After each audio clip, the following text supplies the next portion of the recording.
talking on the particular essay by Sigmund Freud, and the name of the essay is Uncanny. Uncanny came in the year 1919, a very popular essay. We are consulting the translation by Alex Strachey, English translation, and this is the popular one. First published in Imago in 1919, and then it was republished in so many ways in different other versions. So today we shall be discussing the very first part of the essay Uncanny, and what uncanny actually is, and what are the different aspects of uncanny. What do we mean uncanny? Now, our discussion regarding different ideas of Sigmund Freud, it has given us such kind of exposure that Freud is basically talks about something that is odd, that is not very common, or there is a growing or a continuous tendency in Freudian psychology that he would like to find out something uncommon when there is common. So the condition of uncanny is more or less same.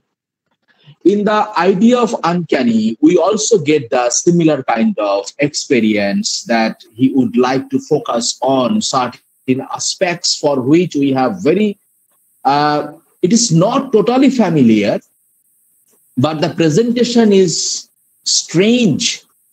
That creates a sense of terror. It creates a sense of horror, and it creates a sense of trauma. So uncanny is a kind of unfamiliar conditions. It is not something that it is not known totally. It is surprising, not in that sense, but uncanny gives a bizarre kind of a feeling. Uncanny offers a kind of a sensation that we are in no way ready to accept. And it is a kind of a different taste and flavor of a particular situation that gives that horror-like feeling.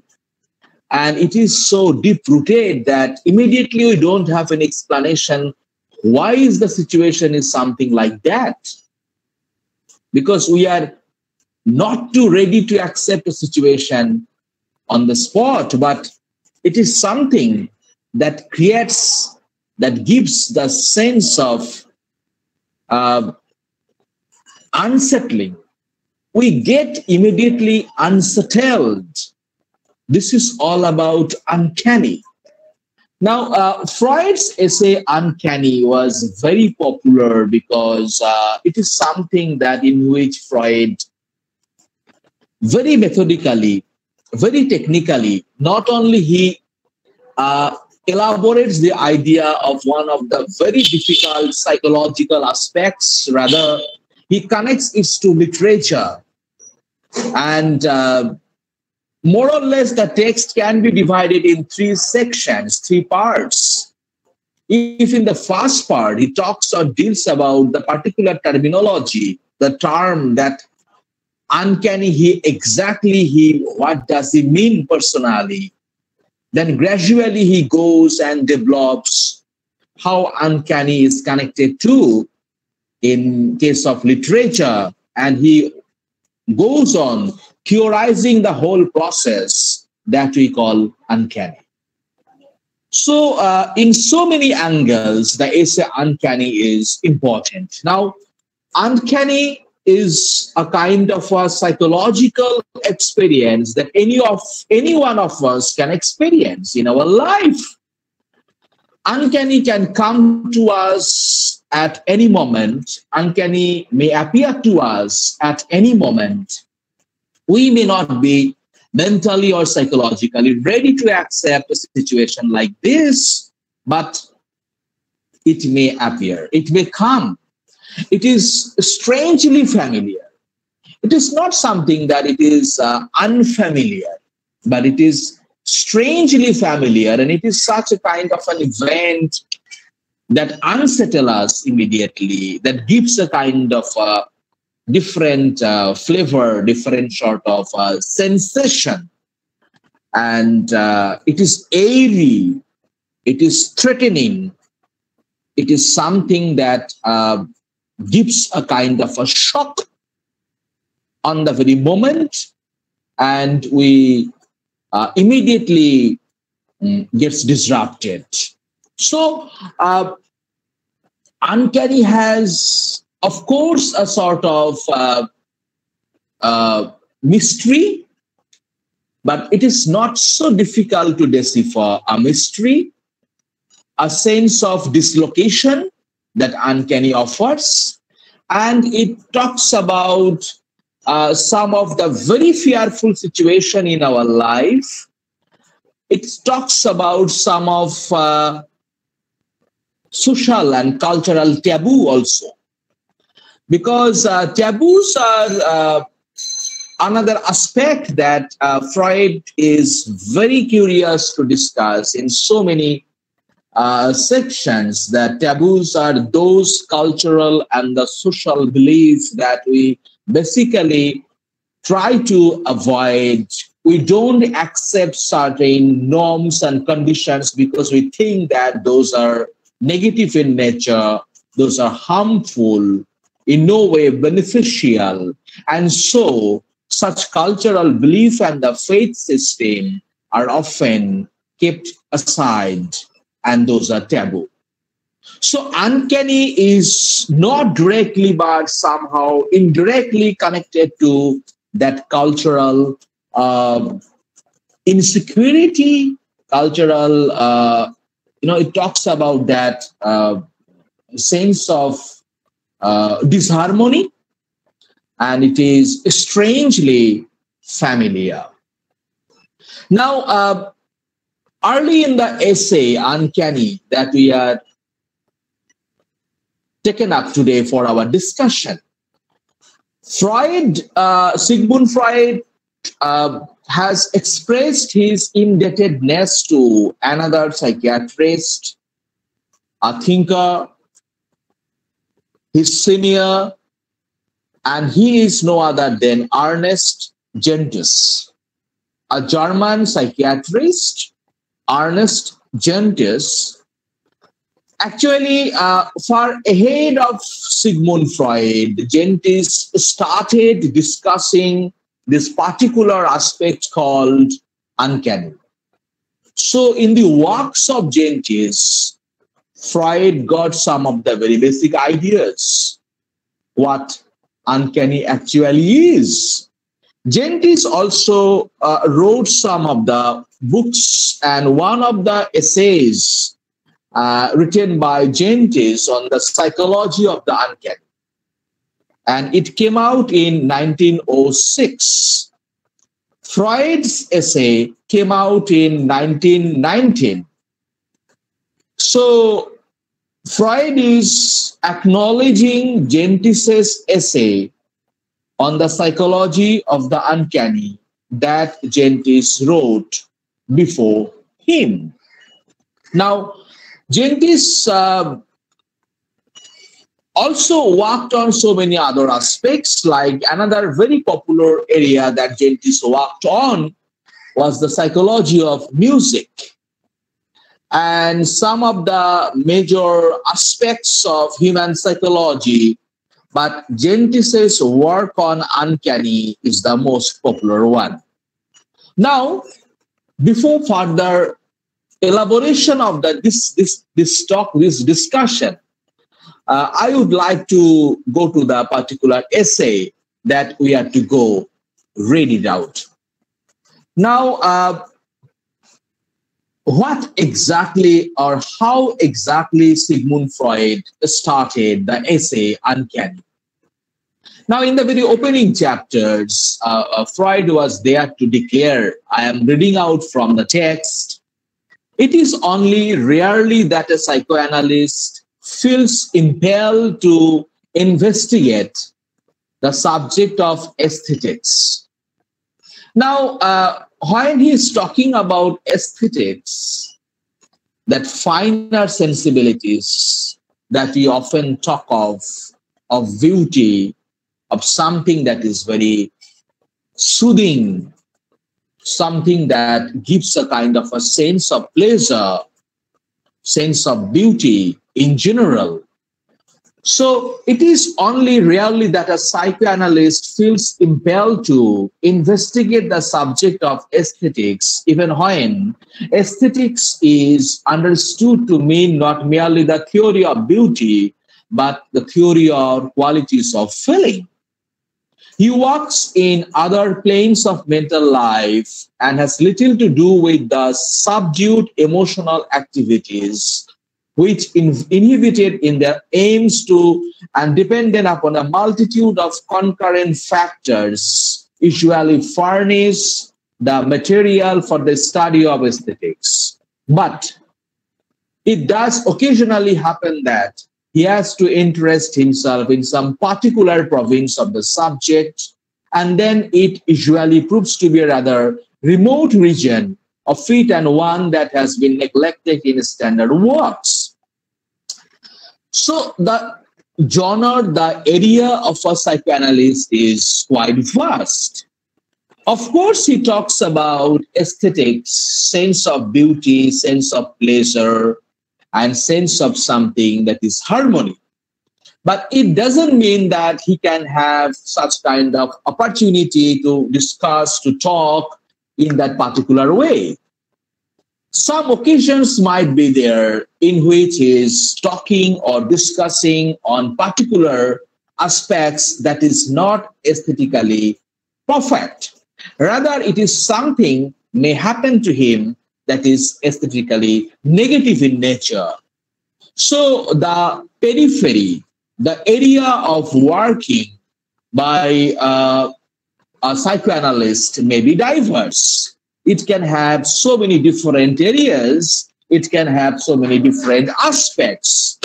So some of the possibilities of the working area that Sigmund Freud has talked about, on which a psychoanalyst basically works on. And then he comes to the point of that particular issue that he would like to mention directly, that is uncanny. Now, what is his point about uncanny? The subject of the uncanny is a province of this kind. It undoubtedly belongs to all that is terrible. So, he's very clear at the outset, at the very beginning of the essay. Uncanny is not all about beauty, all those pleasure-seeking, soothing, aesthetic emotions. Rather, uncanny is something that is very terrible, that is very problematic, that is something that is that can create some mental discernment. All that arouses dread. So uncanny, according to Freud, is something that arouses dread and creeping horror. It is equally certain that the word is not always used in a clearly definable sense. Uncanny is so disturbing an experience that we often might encounter that cannot be even easily be described. Uncanny is something, it has some problematic zone that we experience but we cannot explain. We face but we cannot decipher. We meet but we cannot go to the particular point or heart of that particular discussion. So it is all about horror that Freud would like to make it clear at the very beginning of this particular essay. It is equally certain that the word is not always used in a clearly definable sense. It tends to coincide with whatever excites dread. So uncanny is a very dreadful experience in our life, in our culture, in our everyday experience. We may expect it implies some intrinsic quality that justifies the use of a special name.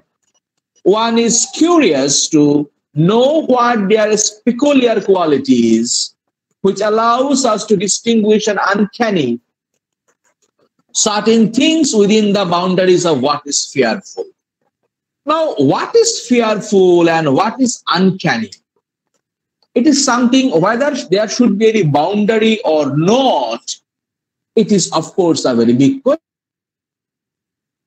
So, how to make the boundary of the feeling of that particular fearful experience that we call uncanny?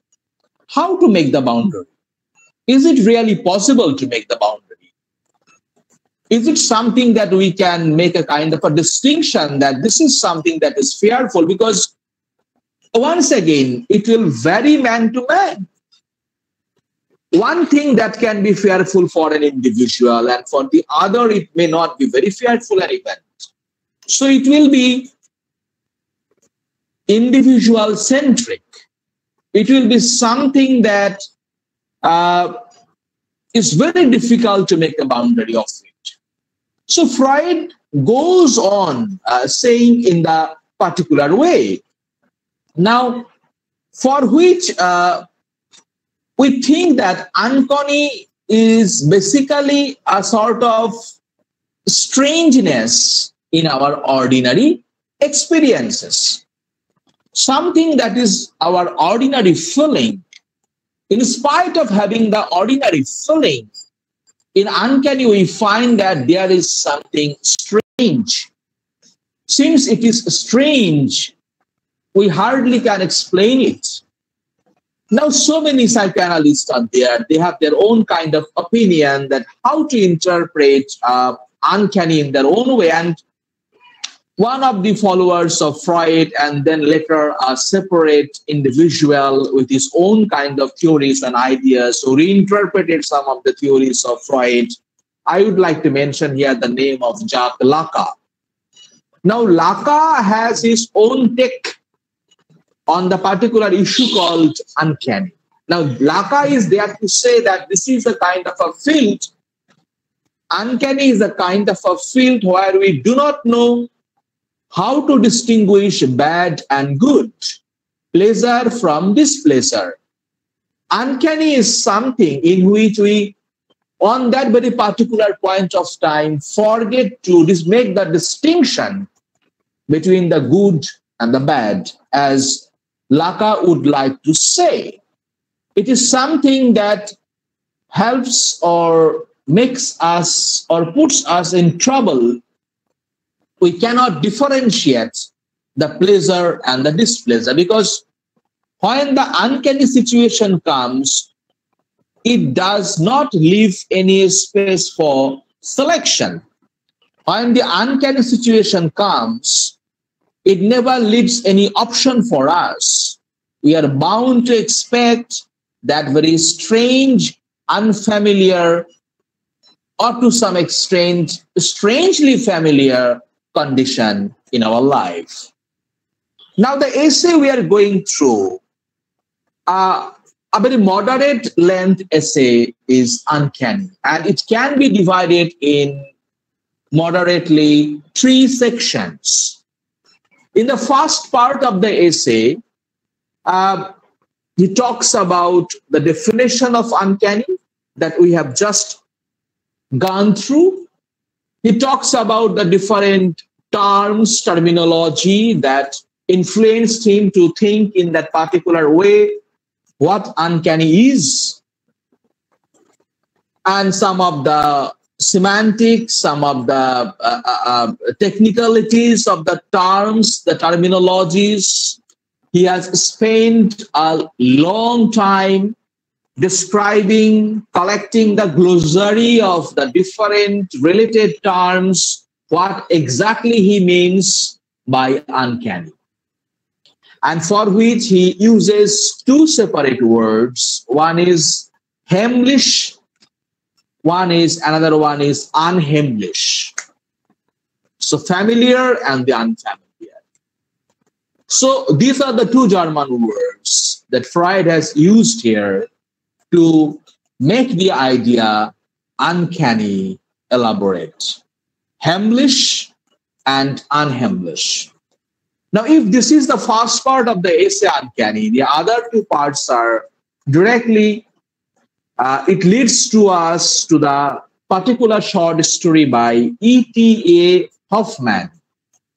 Hoffman has been referred to here, and for which we need to know who Hoffman actually was, and that will be discussed in our next talk on Hoffman. Hoffman as a writer who primarily deals with the issues of uncanny, strangely familiar situations in our life, strangely familiar conditions in our life. So this is all about uncanny that is found in the writings of E.T.A. Hoffman. Now, one short story has been selected by E.T.A. Hoffman here, and the name of this story is The Sandman. And Freud now goes deeper to the story, The Sandman, to discuss how the psychoanalytical interpretation of the story can lead us to the understanding of the particular concept called uncanny. What uncanny is, what uncanny meant exactly to Freud, what was his interpretation of the text, that can be found in the short story called The Sandman. In the last part of the essay, Freud is again on the effect of uncanny in the theoretical framework. He talks about the, different aspects of sense of lack, seeing and not seeing, loss of eyes, sense of castration, and different other aspects of uncanny, also connecting superego and the function of observation and self-observation,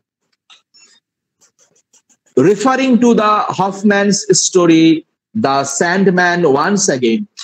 He talks in detail in the last part of the essay, uncanny. So, more or less, this is all about uncanny, is actually. And today is the first part. So, we, in this first part of our discussion, wanted to make you familiar with how the whole story is patterned, how or in what way Freud has attempted to go deeper that particular condition that we know uncanny is. Now, Freud is very much tuned since the beginning of the essay, the condition that we call aesthetics. Aesthetics is something in which psychoanalysis and aesthetics are mixed together. Now, Freud is saying that aesthetics basically talks about finer sensibilities. That is the very common notion of aesthetics. But when uncanny is something strangely familiar, something that is full of horror, something that is very threatening experience, how can it be a part of the aesthetics that is basically of the finer sensibilities? Now, Freud's point of view is that, of course, it's a part of aesthetics in the sense because it talks and deals with the sense of feeling. Uncanny is very much a part of feeling and sensation. Uncanny is very much a part of the emotion and the emotional impulses. So, in general, in the general condition, aesthetics will deliberately put the idea of uncanny aside. But Freud thinks that since uncanny is very much a part of feeling and sensation, it should be a part of aesthetics in the very similar way. Why? Because it is the negative aesthetics according to him. Because aesthetics talks about beauty, talks about positive emotion. Uncanny talks about fearful and frightening experience. But at the same time, uncanny is also all about emotion, all about senses. So if it is so, how can we deny the position of fearful and frightening? We always talk of beauty in general while talking of aesthetics, but we hardly discusses that is ugly. The study of ugliness is never talked in that sense. But ugly is also a beauty that is negative in nature. Ugly is something that is beauty in opposite direction. In the similar way, uncanny is also a part of aesthetics, but it is a negative force. It is ugly, it is grotesque, and it is negative in nature. So this is how Freud would like to establish his ideas, his notion that frightening experience that we call uncanny is very much a part of our discussion, because it is a case, it is a kind of a experience that is our regular part, and that is something that we cannot deny. So what is uncanny? While Freud is there to elaborate, he talks about uncanny is a very frightening thing.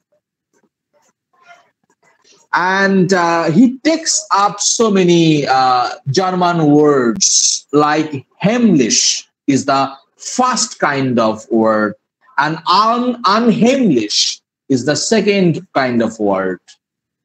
Now, heimlich versus unheimlich.